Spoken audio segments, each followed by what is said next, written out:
Biasanya kalau Amerika tenang, langitnya juga tenang. Tapi minggu ini ada satu pemandangan yang bikin banyak analis garuk kepala. E-4B Night Watch, pesawat komando nuklir mereka, terbang non-stop 24 jam. Ini bukan pesawat biasa. Ini kantor darurat Presiden AS kalau dunia tiba-tiba meledak.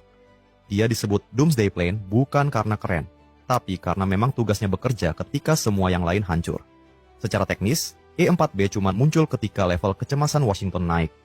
Bukan untuk pamer, tapi karena pesawat ini membawa seluruh sistem komando nuklir Amerika.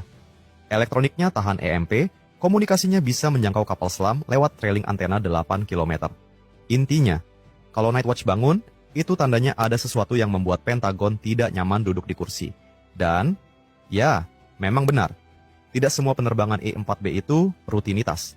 Beberapa bahkan pakai call sign khusus, Order 01, Gordo 14. Yang biasanya muncul ketika ada ketegangan strategis. Jadi pertanyaannya sederhana, tapi menampar logika. Kalau ini cuma latihan, kenapa timingnya persis setelah kapal selam Belgorod Rusia menghilang dari radar? Dan itu yang akan kita bedah hari ini, dengan data dan akal sehat.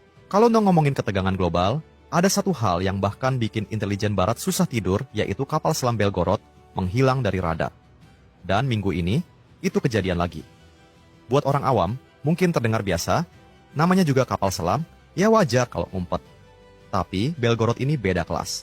Dia bukan sekadar kapal selam, dia adalah platform Poseidon, torpedo nuklir bertenaga reaktor yang bisa jalan ribuan kilometer secara diam-diam.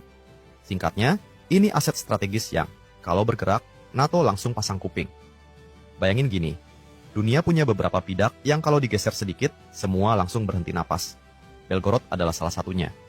Makanya, setiap kali dia hilang dari sistem pelacakan, Washington langsung panas dingin. Intel Barat sangat tahu kemampuan Rusia di bidang stealth naval, dan itu alasan kenapa mereka paling takut kalau Belgorod silent.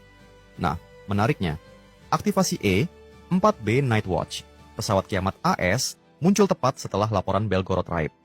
Timingnya terlalu bersih untuk dibilang kebetulan. Publik boleh dibilang sedang latihan, tapi para analis tahu ada pola yang harus diperhatikan. Jadi wajar kalau Washington terlihat gelisah. Karena ketika Rusia menggerakkan pion yang paling ditakuti, Barat biasanya mulai menggerakkan pesawat komandonya ke langit. Sekarang kita masuk ke bagian yang bikin Washington makin tidak tenang, Oreshnik. Buat yang belum familiar, ini adalah salah satu sistem pengawasan dan pemandu serangan Rusia yang belakangan banyak disebut analis sebagai ancaman strategis baru. Bukan karena suaranya keras, tapi justru karena dia sunyi, presisi, dan sulit dibaca.